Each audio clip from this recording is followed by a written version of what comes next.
কে বলেছে তুমি পারবে না?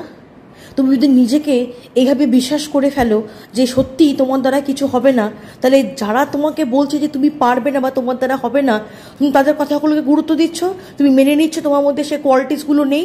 তোমার মধ্যে সে কোয়ালিটিসগুলো না থাকলে, তোমার মধ্যে সে ইচ্ছা শক্তিটা না থাকলে তুমি সে কাজে হাত দিলে কি করে? তোমার মধ্যে সে গুণটা আছে বলি না তুমি সে কাজটা করতে পারছো।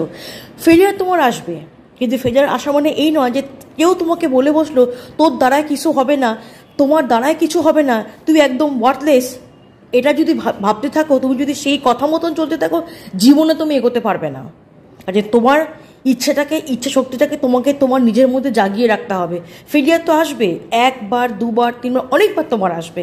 কথাতেই বলে একবার না পারিলে দেখো শতবার। তা সেই প্রবাদটা তুমি ভুলে যাচ্ছ কেন? সেই কথাটা তুমি ভেতর থেকে কেন বুঝতে চাইছো না? তোমাকে ভেতর থেকে সে কথাটাকে ফিল করতে হবে। যতক্ষণ তুমি সেই কাজটা সাকসেস করতে না পারছো, যতক্ষণ তোমার মধ্যে সেই জিনিসটা স্বপ্নটা তুমি পূরণ করতে না পারছো, ততক্ষণ তোমাকে লড়াই করে যেতে হবে।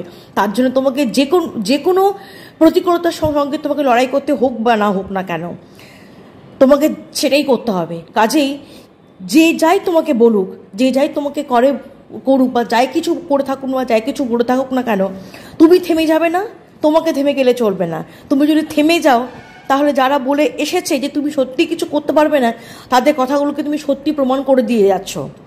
তুমি যদি মনে করো যে তোমার স্বপ্নটাকে পূরণ করতে হবে, তাদেরকে ভুল প্রমাণিত করো। আর তুমি যদি মনে করো যে তোমার এটা স্বপ্নটা এখানেই শেষ, তোমার জীবনটা এখানেই শেষ, তুমি আর ঘুরে দাঁড়াতে পারবে না, তাহলে তাদের কথা শুনে তোমাকে চলতে হবে। আর যদি মনে করে থাকো যে তোমার স্বপ্নটা শেষ হয়ে যায়নি, এখনও তোমার স্বপ্ন রয়েছে, যতদিন তুমি বেঁচে রয়েছো, তোমার লড়াই করে বেঁচে থাকার স্বপ্নটা রয়েছে, বা তোমার নিজের ইচ্ছাটাকে পূরণ করার স্বপ্ন তোমার রয়েছে, সে চাহিদাটা তোমার মধ্যে রয়েছে, কথাগুলোকে তোমার গুরুত্ব দিলে বা কর্ণপাত করলে চলবে না।